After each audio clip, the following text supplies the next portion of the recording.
I think the caller mic cell is exhausted, so I'll get it replaced later. Are you able to hear me clearly? Yes, sir. Everyone? Okay, okay.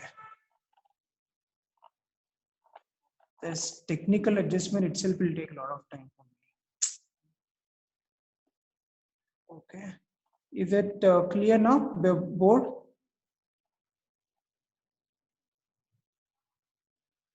Let me write some numbers.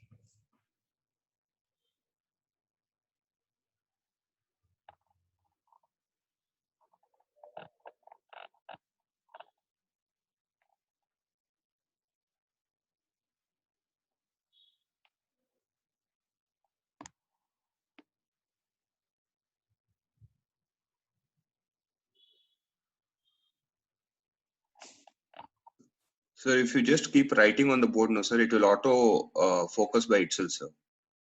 Oh, is it? Okay, I Yes. didn't know that. Okay, then fine. Okay. So before we start with the class, I just wanted to give you a small tip about the maximization problem that we solved yesterday. I hope you all have solved the second question. Did you all solve the second question? Everyone? Yes, sir. Okay, can you Yes, please sir. what the second question?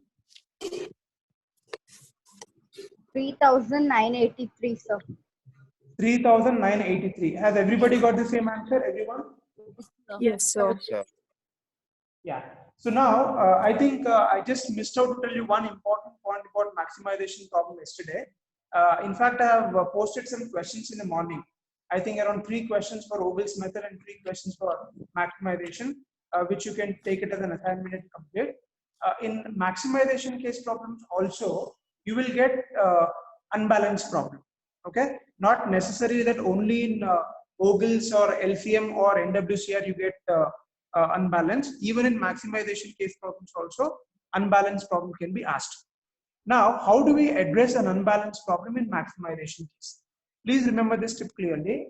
Whenever you have a question on unbalanced problem in maximization case, before we convert maximization case to minimization, first you have to balance the problem. This step you please remember, everyone. Before we convert maximization to minimization, first you have to balance the problem. Only after balancing the problem, then the process of converting maximization to minimization should take place. Is that clear to everyone? Everybody? Yes, sir. Okay, that is the only extra thing. Otherwise, all other procedures are just exactly same. Okay, I want everyone to please solve around 6 questions which I've given, maybe today or tomorrow, maximum by tomorrow, so that you know you'll have all your doubt clarified. So in maximization, if at all you have an unbalanced problem, first you have to balance the problem and then convert to minimization. So this is one point which I wanted to remind you, so that you can comfortably solve the problems which I've given in assignment. All right? Yeah. So with that, I think we have completed the first set of problems in transportation. Today we'll move on to the last method in this chapter on this model, which is called as test for optimality. Test for optimality. Okay? Test for optimality. So before we start solving the problems on optimality, let us try to understand what is the optimality all about and how exactly we can solve the problems on optimality. In the beginning, I have mentioned it very clearly. Optimality refers to optimal solution. Now, what do you mean by optimal solution? An optimal solution is nothing but the best possible solution in the given problem. Now, whenever you are calculating the optimal solution in transportation problem, it is always refers to the lowest possible cost for the given problem. I think I have given the example in the first class. When there are multiple or alternate solutions for a given transportation problem, you are supposed to select the lowest possible cost amongst all the alternatives. So the lowest possible cost amongst all the alternatives refers to optimal solution, right? So whenever you have a question on calculating the optimal solution, please remember an optimal solution has to be calculated at 2 levels. Level 1, first the initial basic feasible solutions have to be calculated, because unless I have the alternate with me, I will not be able to select the best alternate. So isn't it, right? Only when the alternates are given to you, you can select the best alternate. So in all optimal solutions, you are supposed to first solve the problem by initial basic feasible solution. So we know that the initial basic feasible solution can be solved by 3 different methods. The first method is Northwest Corner Rule method. The second method is the least cost method. And the third method is the Vogel's approximation method. Using any of these 3 methods, first I have to calculate initial basic feasible solution. That is the first stage. So once the initial basic feasible solution is calculated, at the second level, the test of optimality comes into picture. There in the test of optimality, we are supposed to determine whatever solution that we have got by initial basic feasible solution itself is the optimal solution, or there exists any other solution. So optimal solutions are basically solved by 2 different cases, case 1 and case 2. And before we talk about case 1 and case 2, let me mention about the method. There are basically 2 important methods which are used to calculate optimality. The first one is called as Modi method, and second one is called as stepping stone method. The second one is called as stepping stone method. So these are the 2 methods we have which is used to calculate the optimality. The first is Modi method, and second one is called as stepping stone method. As far as your syllabus is concerned, you only have Modi method. Modi stands for modified distribution method. The modified distribution method is the method that is employed to calculate the optimal solution. So as we said, as far as optimal solution is concerned, there are 2 cases here, case 1 and case 2. Now what is case 1? A case 1 is a simple procedure where we just verify the solution what we have obtained by IBFS itself is optimal or not. Let us say for a particular problem, by using VAM method, I have got the total cost as 500 rupees. Now I have to verify whether 500 rupees itself is the optimal solution or not. Okay, I'm just verifying it. I'm not doing anything extra. All that I'm doing in case 1 is I'm just verifying whether the solution obtained by VAM or any other 3 methods, let's say if it is 500 rupees is the solution we got, we are just verifying whether 500 rupees itself is the optimal solution or not. Because we know that optimal solution is nothing but the lowest possible cost for the given problem. This is case 1. Case 2 is, suppose if 500 rupees is not an optimal solution. In case if there is a possibility of getting a value less than 500 rupees, then I am supposed to find the new solution. I am supposed to identify what is the next lowest value possible for this problem. That comes to case 2. Is it clear now? In case 1, I am just verifying whether the solution obtained by Vogel's approximation method is optimal or not. In case if there are certain parameters to be verified in Modi method, which I'll explain when I take up the problem, if all these parameters are satisfied, then I can directly verify whether it is optimal or not. Case 2, if at all these parameters are not verified or if it is not satisfied, then the question has to be further solved to get a new solution. And that new solution will become an optimal solution. So the overall objective of optimal solution is identifying the lowest possible cost for the given transportation problem. So this is the overall objective. Is that clear to everyone? Everybody understood the concept of optimality now? Everyone? Yes, sir. Yes, sir. I think I've already shared you with the in the PDF document the other day, the steps involved in Modi.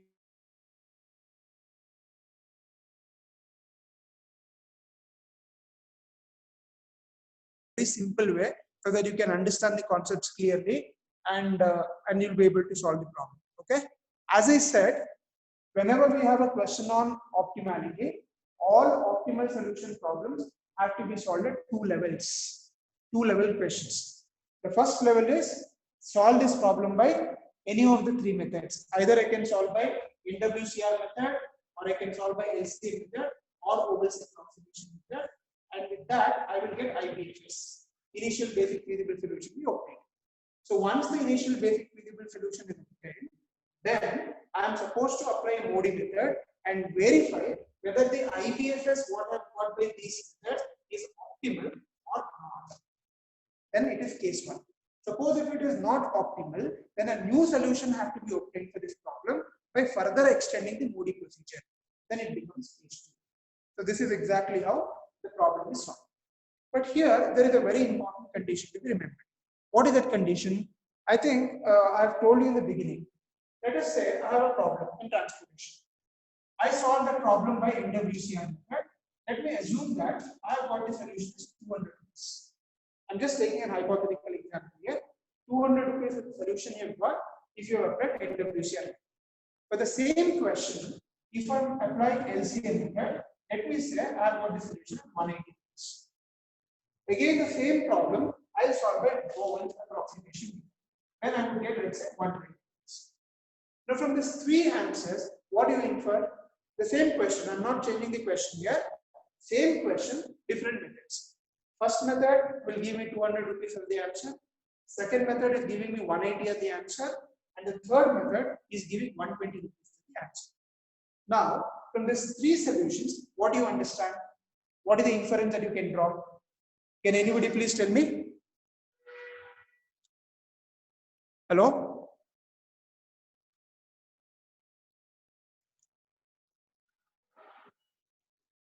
Okay, can I have some solution for please respond? What do you understand? NWCR 200 rupees, LCM is giving solution of 180 and WAM is giving me 120 rupees. What do you understand from this particular solutions? Sir, So WAM. Yeah, please go ahead. WAM is more accurate. Yeah, it is not the question of accuracy here. We say that the solution what we have obtained by Vogel's approximation method will be very close to optimal solution. It is not accuracy. We are not talking about accuracy. Even the solution what we have got in Northwest is also accurate. But the question is not about accuracy here. The question is about getting the lowest possible cost. So compared to all the three methods that we have, whether it is NWCR method, LCM method, or Vogel's approximation method, the solution what we obtain in Vogel's approximation method, in majority of the cases, it will be very close to optimal solution, because the Vogel's approximation method will always give you the lowest possible value compared to previous two methods. Do you all agree with me on this point? Yes, sir. Yes, sir. So what is the key takeaway from this particular point?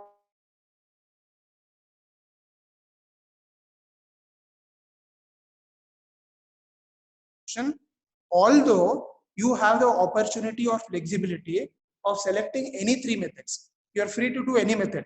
Either you can solve by NWCR, LCM, or WAM, but still I would insist that you better solve the problem by Vogel's approximation method, for a simple reason, because if you are applying Vogel's approximation method, there is 90% chances that the question can be easily solved by case 1.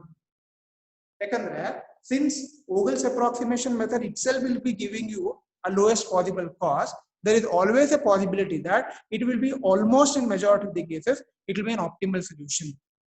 So by doing it, the number of steps in MODI method can be reduced, because MODI method is more complex, because a lot of steps are involved. If you really want to make your job easier, you always solve the problem by Vogel's method, because Vogel's method itself will actually reduce the solution to a greater extent. If suppose if I have taken this problem as 200 rupees and start solving by MODI method, from 200 rupees I have to reduce the solution to 120. You can see there is a difference of 80 rupees.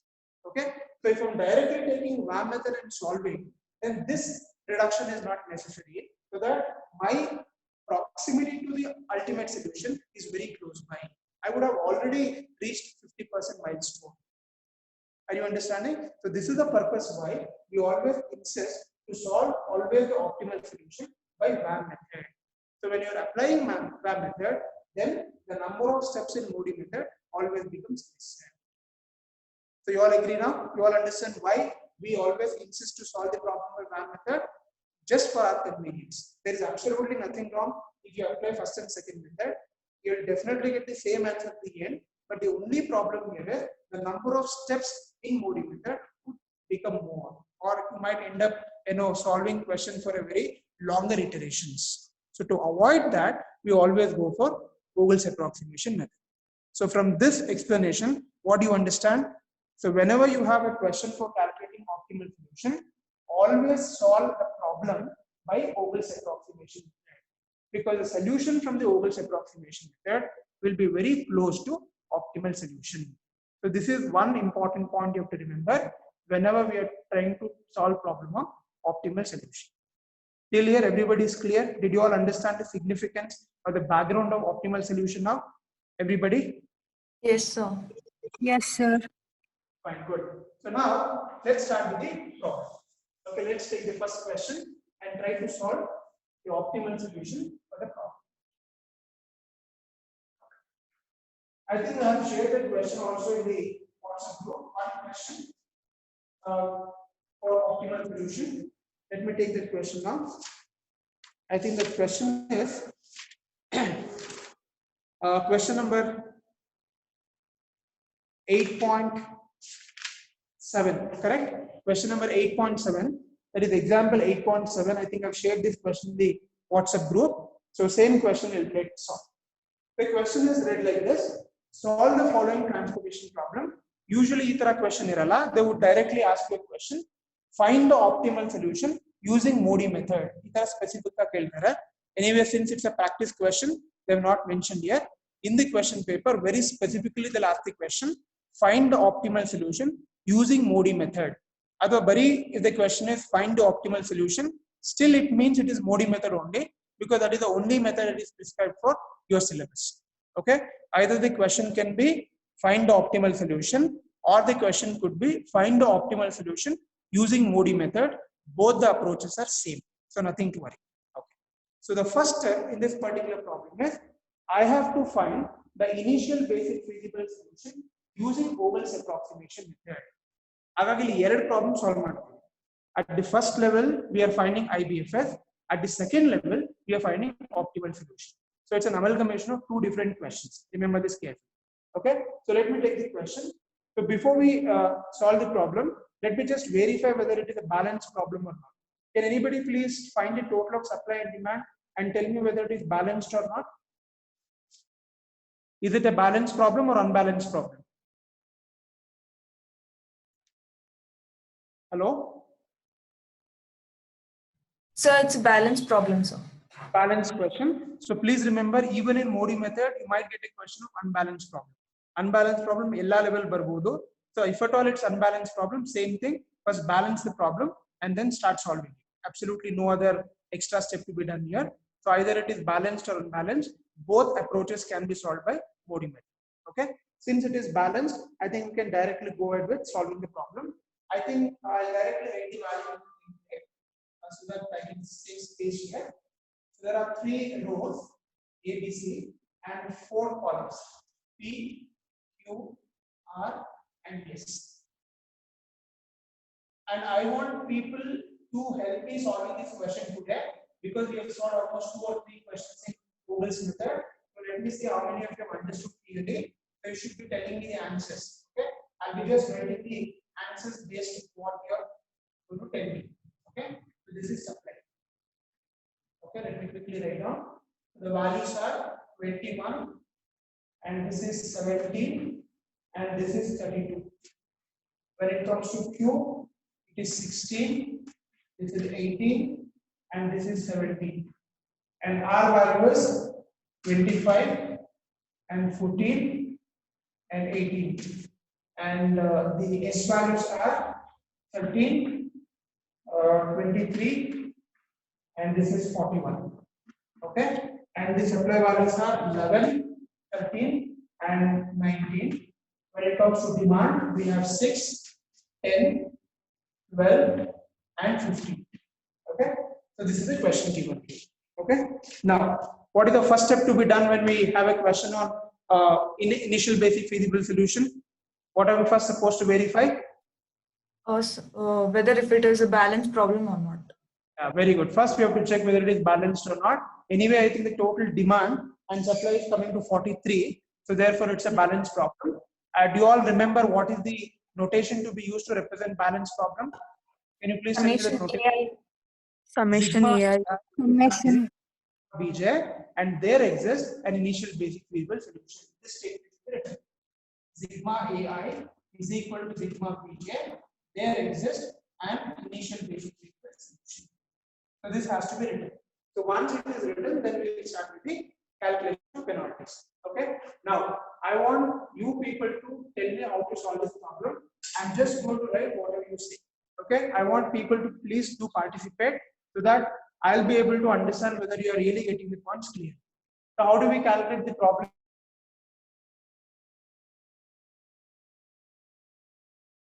Find the penalties. So P1 is the penalty. Okay, please tell me the answers quickly now. P1 value for the first row, first column. 17 minus 21, 4. 4. 4. Second value. 17 minus 16, 1. Very good. Value 18 minus 14, 4. 14 minus 4. 4. Next one.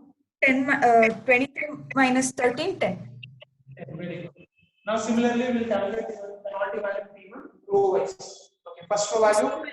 13, 3. 16 minus 33. So it is 3. Good. Second value. 17 minus 14, 3.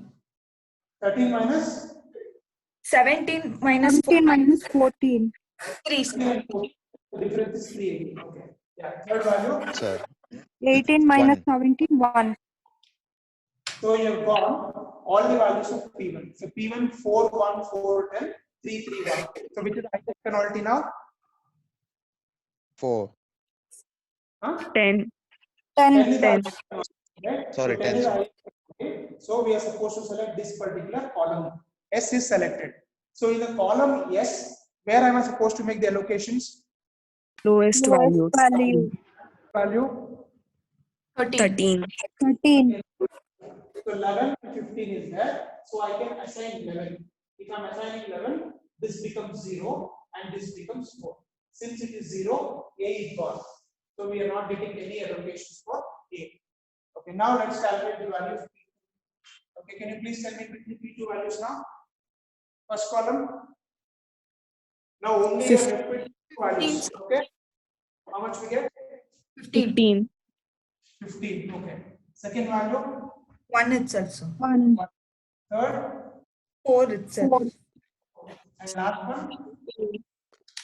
18. 18. Very good. Okay. Now let's calculate the value of P2. So first row, anyway, we don't have any value. We'll come to second row. Second row, what's the penalty? I think it will not change. Remains as it is. So 3 and 1. Okay. Now the next question. Compare all the values of P2 and tell me the highest penalty. Which is the highest penalty now? 18. 18. Highest penalty. So I'm supposed to select again S row. So S column. So in the S column, which is the lowest value now? 23. Value. So 13 and 4 is there. So I can assign 4. So this becomes 0 and this becomes 9. Since it is 0, S is gone. So no more allocations for this. Okay. Now let's look at P3. P3 value. Okay. Can you please tell me the P3 values quickly now? For the first 15. column, same value 15. Here also same value 1. Here also same value 4. Okay. 15, 1 and 4 we get. Now let's calculate P3 row wise. So row wise P3 first row will not get anything. Second row there are total 3 values now. Can you please tell me what is the penalty? Same value 3. And here how much? 1. Okay. Now please compare all the values of P3 and tell me which is the highest value. 15. The highest value. So 15 happens to be the first column. In first column 15 is there. So to which element I'm supposed to make the allocation now? 17. Lowest value. So 9 is there and 6 is there. So I can give 6. So this becomes 0 and this becomes 3. Okay. Since it is 0, it is gone. Okay. Now I am not getting any location for the first row. As I told you yesterday very clearly, please be looking at how many rows and columns are left. Because the rule says you will be able to find the allocation only if minimum 2 rows and 2 columns are available. If it becomes less than that, then directly the values can be taken. Penalty calculations are not required. Can I calculate P4? Is the possibility still there? Yes. Yes, Yeah, sir. why? See that 2 rows and 2 columns are still remaining. So we can calculate P4 value, no issues. Okay, let's calculate P4 now. So first column is gone. In second column, I think same element, 1 is the difference. And here again the difference is 4. 4. Okay. So let's calculate the value of P4 row wise. In row wise, can you please tell me the values now? 2 values are left. So 18 and 14, the difference is 4. And 17 and 18, the difference is One. 1. 1. Okay. Now you can see that the values are like this. Okay. So the values are like this. So can you please tell me what is the solution now? I mean, which particular penalty to be considered or taken? Okay, you can